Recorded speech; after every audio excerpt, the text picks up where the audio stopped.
Community members continue to show their concern about the 5 underperforming schools in Hamilton County. News 12's Robin Estabrook has the story as we continue community coverage. Thanks, Chip. The Chattanooga Fire Department is investigating the cause of an early morning fire. According to dispatch, the call came in just after 1 a.m. Fire crews responded to the 3000 block of Dodson Avenue to a commercial building. Multiple companies were called in due to the significantly large blaze. Fire officials say the building was vacant and no injuries have been reported. A pedestrian is dead after attempting to cross the road Friday night. Chattanooga police say they received the call about a traffic crash just before midnight. They identified the pedestrian as 29-year-old Richard Anderson II. According to police, a Honda Civic was traveling southbound on Highway 153 in the middle lane. Authorities say Anderson was wearing dark-colored clothing and was trying to cross from the northbound side of the road when he was struck. The driver has been identified as 20-year-old Kelsey Hamilton. Police say it seems she couldn't have stopped in time. They believe the man's dark-colored clothing could have been a factor in this crash. The incident is still under investigation. Down in the southern area of Georgia, a woman is dead after falling at High Falls State Park on Friday. That's according to the Monroe County Sheriff's Office. They say 37-year-old Danielle Flanagan was at the park with her husband and child. When emergency crews arrived, they performed CPR on the woman and got her to breathe again. She was then taken to the hospital where she later died. Longhorn Steakhouse Chattanooga team members are getting together to support an employee that's in the hospital. They're raising funds and hoping for a positive outcome after a very tragic accident. News 12's Dorothy Sherman has the heartfelt story. Welcome back. Thousands of lawnmowers are being recalled because they could catch fire. And a famous company is announcing plans to remake a failed casino by removing its famous name. Roxana Saberi has those stories in this morning's Money Watch report. In the news this morning, city officials in Jasper draft an ordinance that would prohibit pit bulls with some exceptions. But some residents say this may force them to move out of the city. News 12's Robin Estabrook has the detail. All right, thanks, Christina. Well, I-24 westbound is closed at the Tennessee-Georgia border. The department says the Georgia Department of Transportation says they're working with the Tennessee Highway Patrol to currently work a major crash right there in Marion County. All lanes are blocked and traffic is being diverted off to exit 169 at State Route 199 in Dade County. Officials say you should expect extreme delays in this area and are urged to use alternative routes to avoid this delay. GDOT says they expect the area to completely be open by 9 a.m. Turning now to medical news, it's mosquito season, which raises concerns over the diseases they can carry. The North Georgia Health District is trying to get residents to get rid of any area with standing water because those are breeding grounds for mosquitoes. There are no Zika cases in the state so far, but the yellow fever mosquito and the Asian tiger mosquito can carry that disease along with a dozen others. Well, TGIF, are you looking for some fun family activities to start your weekend off right? Yes, I am. Well, we have some ideas for you. Kick off your weekend tonight with the First Friday Festival in Cleveland. You'll see people lining the streets near the Bradley County Courthouse starting at 6 p.m. tonight. There will be live music, a giant inflatable obstacle course, and great food and so much more. Welcome back. In consumer news this morning, the future of travel might be through a tube. Interesting and a little scary. Yes. And donut lovers, don't worry. Your favorite treat can now be delivered by a drone. Yes. Nikki Batiste has those stories in this morning's Money Watch report. Welcome back. Some students from the Howard School are getting some help on the next part of their journey. Local business leaders met with the students to help prepare them for college and the real world. News 12's David Moore has another example of what's right with our schools. A local family is helping people in developing countries by offering free surgeries. The Matthews family says they were inspired by their son who has golden hair syndrome. 10 years ago, they started an organization called Love Without Reason. Since then, the group completed over 300 medical procedures and expanded over into 2 different continents. The organization's president says because of their care their son received, he's overcome many mental and physical obstacles. They want to share their story and help others less fortunate. Their work began in India, where medical care is scarce, especially in rural areas. They say the culture there is not as forgiving to those born with mental and physical disabilities. A lot of them are ostracized. The parents are considered to be a curse. So my motivation is also to go to the parents. In a few weeks, 24 people, including medical crews and volunteers, will take their first trip to Zimbabwe. There they will complete 60 surgeries in 6 days. Later this hour, Alexandria, I didn't see any pictures from your weekend. I did you not. post any? We didn't really do. You like food pictures? I do love food pictures. We celebrated my mom's birthday, went out to Maggiano's in Nashville and had a little Italian, and it was super delicious. And she was very surprised. She almost cried. Well, you can almost make your mom cry. You know you did good. That's sweet. She wasn't expecting it. No, I came in with the food blues. Really good? Oh no, this was on Friday when I first got there. I came and visited her at work, and she liked it. So oh, that's yeah. so sweet. How was you? Had a good Memorial Day weekend? Yes, I did, and I came back from my trip yesterday. Immediately, little jet setter. A little jet. Take like a trip once every 2 years, but immediately threw my little dirty boys in the bath, and they welcomed me home with a little bathtub surprise. So that was probably my favorite picture that I can't post. Oh, but you guys get the idea. Yes.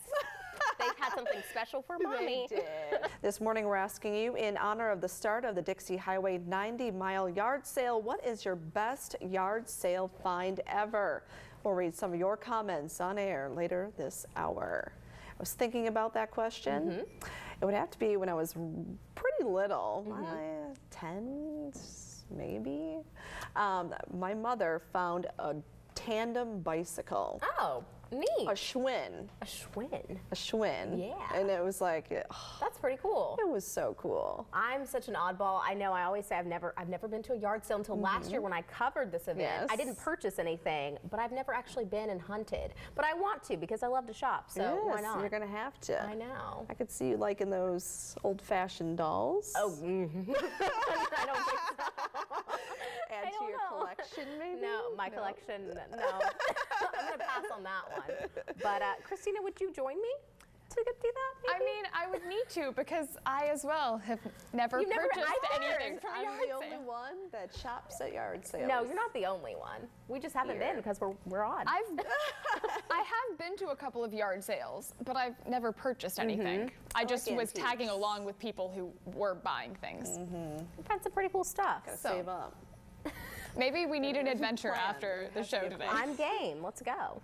Welcome back. The second annual Ice Cream Safari is coming up next week at the Chattanooga Zoo. Darty Long is here this morning to give us all the details, and you brought a special friend. Well, of course, and we try to choose some brightly colored things to represent some of the wonderful flavors of ice cream you expect. This is Red, and she is a scarlet macaw. So when she came to us, she had that name. We can't take credit for being so, shall I say, unoriginal. But she's really a gorgeous bird. This is an endangered species of macaw, and she's actually very good. She hasn't worked with me a lot, so she's being very good this morning, and she's been fairly quiet, although when I tried to get her to show me her wings a minute ago, she squawked hello. She's not. No, she's definitely not. But she's just one of the many ambassador animals you can see at Ice Cream Safari. Yes, and tell me a little bit about this. This is the second annual event. How did this spark? You know, we're always looking for fun ways to get people out to support the zoo, things that'll attract them for different reasons, and fun, especially family-oriented events. I mean, we do some great parties like we were talking about a minute ago, but, you know, we really do focus on families. So having our families come out, and we just, you know, we actually stole it from other zoos. The zoo community is wonderful. They share zoo and aquariums, their ideas back and forth, and so it's really great to be able to see that we can do the same sorts of things and, you know, kind of copy what they're doing. But we have a ton of vendors. I think the last count, maybe 10 or 15 vendors coming in. What are some of those vendors that are coming? Oh, gosh, I know we've got Clumpies, we've got Mayfields. I can't even name all of them because my marketing person would shoot me if I didn't mention everybody, but some great ideas. Check out our website, too. It has all the ideas listed, but for a $5 wristband, you can come in and taste as many ice creams as you can possibly taste. Yum. Good luck with that because there's a lot of them. Yes, so, and you guys also have some fun activities to do. We do. We have a lot of activities going on, and it's just a lot of fun. And of course, the animal ambassadors like Red will be out, and we'll have some other animals on as well. And they'll be doing special enrichment for the animals, so lots of fun. Just some of those frozen treats out there for them. Oh yeah, you know it. We freeze.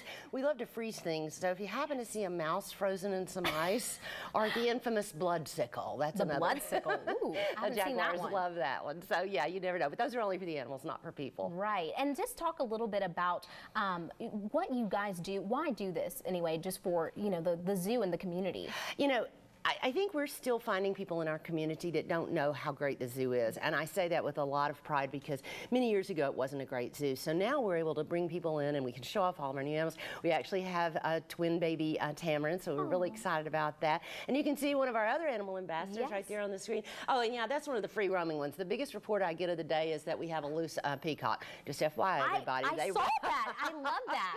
They run loose on grounds. But yeah, we've just got a great activity. There's some of our camp kids coming in and some of our shows that we do. We have reptile presentations, and so there's just always something. You never really know when you go around the corner what might be happening at the zoo. No, you don't. And you guys also have summer passes, right? Oh, we have. Well, we don't have the summer pass. That's our friends at the aquarium, but we have summer camp going on right now. Summer camp, yes. If you haven't ever sent your child to camp, it's really a great opportunity to get their kids outdoors, to get them moving, and to let them have some experience with animals. And if you think you're interested in a career in veterinary medicine or something like that, then it's a great opportunity to come down and be a little behind the scenes at the zoo and see what goes on. Okay, great. And can we make her talk? Can she I don't think she will at all. Can you say hello? Maybe. You want to say no? Maybe She a little says camera no. shy. She is. You want a peanut? You want a peanut? Food will make me. Just there you go. Oh, Look at that wonderfully strong beak. You just need to watch how careful she is. But she Oh. can crush Brazil nuts with that. So if you'll Wow. notice, I was sorry about that. Sorry It's for the okay. cleaning We'll clean it service. up. But she's got, and you notice her beak is just a little bit crooked. It was that way. Unfortunately, sometimes these animals are purchased as pets and they don't get the best nutrition, and that can cause issues like that. We keep it trimmed pretty short so she doesn't have to worry about it. But really strong. Can live up to 60 years. She's 23 years old, and so we want to make sure people know if you're thinking about a pet, please talk to us first. We get calls all the time about people who get a parrot and then to find out it really wasn't a great pet at all. Well, thank you so much for joining us, Red thanks and for having Darty, me. of Thank course. you. All right, tell me a little bit when that event is happening. It's coming up on Friday, June 9th, and it's from 4 until 7. We'll close the zoo at 3 o'clock to get ready, so we'll run you out and then let you back in. And Perfect. it's free for zoo members. Again, just the $5 membership bracelet for everybody. Yeah, perfect, super affordable and family friendly. We'll be right back with more Let's Chat. Welcome back. As we've been talking about all morning long, it's National Donut Day, and here with some of those tasty treats is Tasty Donuts owner Tony McGinnis and Alyssa Best with the Salvation Army, who has the history on why we celebrate the day. Good morning. Good morning. Good morning. All right, so you were telling me you guys partnered up together about 5 years ago. We did. When we came to town, we reached out to the Salvation Army. We knew the history of Donut Day and wanted to start something here in our hometown of Chattanooga. And so it's been a great relationship for the past 5 years. Perfect. It's been awesome. And for those who don't know about the history of Donut Day, why do we celebrate? So back during World War I, Salvation Army volunteers wanted to do something nice for the U.S. soldiers who were fighting in France. And so they sent some volunteers over there, they set up camps, and they started to provide things like clothing or food or drinks and things like that. And among that came the fried dough treats, which they ended up popularizing, and then we brought the donut and kind of helped popularize it in the United States. Yum. And donuts aren't just what they used to be, like just plain cake donuts. There's so many different types, and you brought some of those that you guys sell here today. And that's just a small sample, and the variety is what we're known for. And we pick a theme, and our theme for today is one day, thousands of reasons to celebrate. Because with all the donut bases and toppings and fillings, I mean, we can literally make thousands of different donuts. So that's pretty cool, and gourmet is what we're known for as well as the variety. What are some of your most popular ones? Some of our most popular are our candy bar line, like our Snickers donut, which you don't have a Butterfinger. Maple bacon's really hot right now. I tried that one last year for the first time. I was iffy about it, but then I tried it. It was amazing. Sweet and savory. Yes, it was so good. Blueberry pan, I mean, I can go on and on. Anything with cream cheese icing. Red velvet cream cheese is probably one of the more popular. That's the best one. Is that your favorite? The red velvet cream cheese is the best. And the Salvation Army is actually going around the community today. Talk about that. We are. So we have 60 dozens provided for us from Tasty Donuts, and we're going to be taking them to fire stations, police stations, the military, all around Chattanooga today.